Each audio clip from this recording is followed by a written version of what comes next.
Hello friends, அனைவருக்கும் வணக்கம். இன்றைக்கி என்னோடய வராகி அம்மனுக்கு வளர்பிறை வசந்த பஞ்சமி திதி தான் செஞ்சுருந்தோம். இன்றைக்கி அம்மாவுடைய ரொம்ப விசேஷமான கோலம் என்னன்னு பார்த்தீங்கன்னா முக்கோண கோலம் வரையும் போதே அம்மாவுடைய முகரூபம் அதில் வந்துடும்.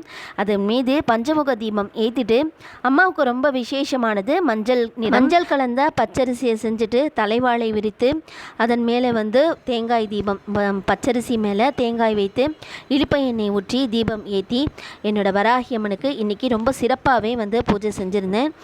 அந்த அம்மாவுக்கு உகுந்த மாதுளை கனி, வாழைப்பழம் எல்லாம் வச்சு வெற்றிலையால் நான் இன்றைக்கி மாலை போட்டுட்டு செம்பருத்தி பூவும் ரொம்ப விசேஷமானது, அந்த அம்மாவுக்கு செம்பருத்தி பூவும் வச்சுட்டு இன்றைக்கி ரொம்பவே சிறப்பாக வசந்த பஞ்சமி திதி செஞ்சுருந்தோம். நாளைய தினம் தமிழ் வருடப்பிறப்பு பிறக்க போகுது.